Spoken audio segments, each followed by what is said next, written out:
Robert Browning's dramatic monologue Porphyria's Lover is a compelling exploration of love, obsession, and madness. First published in 1836 in the Monthly Repository under the title Porphyria, the poem later appeared in the 1842 collection Dramatic Lyrics with its current title.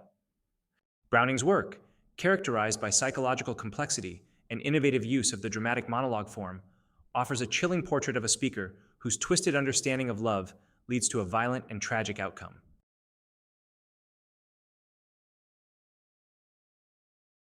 The poem begins on a stormy evening, with the unnamed speaker describing the tumultuous weather outside. The storm sets a foreboding tone, reflecting the emotional and psychological turbulence that will unfold. The speaker is alone in a cottage when Porphyria, his lover, arrives. Her entrance brings warmth and vitality to the cold and dreary setting. She shakes off the rain and proceeds to make the cottage cozy, symbolically infusing the space with her energy and affection. Porphyria sits beside the speaker and declares her love for him, attempting to bridge the emotional distance he maintains. She is portrayed as tender and devoted, offering him her complete affection. However, the speaker's perception of Porphyria's love is tainted by his insecurities and possessiveness. He believes her feelings are constrained by societal expectations and her higher social status, which prevents her from fully committing to him. In a moment of chilling clarity, the speaker resolves to preserve Porphyria's love and their perfect moment together. He strangles her with her own hair, believing that this act immortalizes their love and ensures she will belong to him forever. The speaker then props her lifeless body beside him and describes how she looks as though she were still alive. He feels no remorse and interprets her death as an act of liberation and fulfillment. The poem concludes with the speaker noting that God has not yet expressed judgment on his actions, implying his distorted sense of righteousness.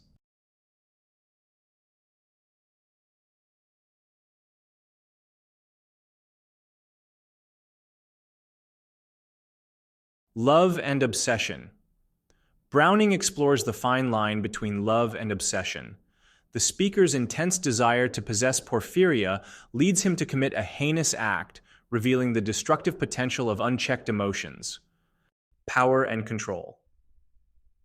The speaker's act of murder represents an assertion of power and control over Porphyria. By taking her life, he freezes her in a moment of perfect submission, eliminating any possibility of her exercising her autonomy.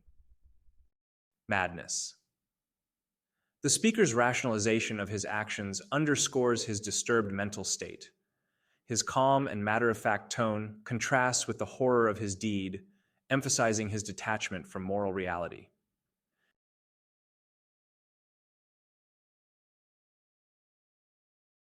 Porphyria's Lover is written in a single stanza of 60 lines, employing a consistent ABABB rhyme scheme.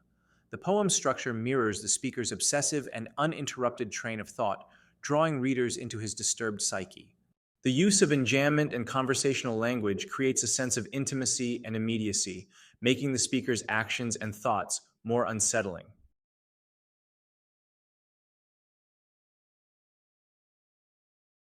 The storm.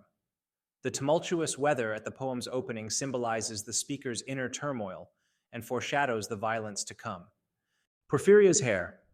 Her hair, initially a symbol of her allure and femininity, becomes a tool of destruction, signifying the speaker's perverse appropriation of her identity and agency. The fire. The fire that Porphyria lights represents her vitality and warmth, contrasting with the coldness of the speaker's emotions and the lifelessness that follows her death.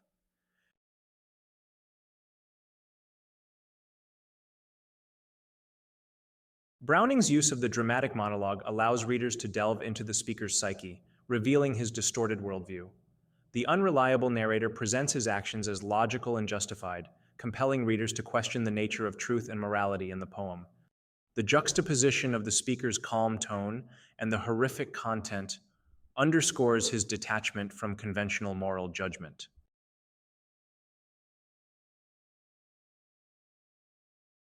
The poem reflects Victorian anxieties about gender roles and relationships.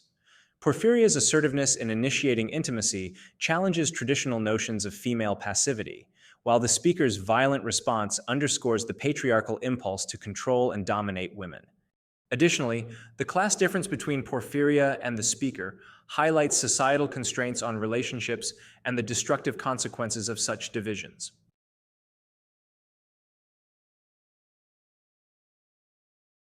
Porphyria's lover remains a powerful and unsettling exploration of love, power, and madness. Browning's masterful use of the dramatic monologue immerses readers in the mind of a deeply troubled individual, forcing them to grapple with complex moral and psychological questions. The poem's enduring relevance lies in its ability to provoke reflection on the darker aspects of human emotion and the consequences of unchecked obsession.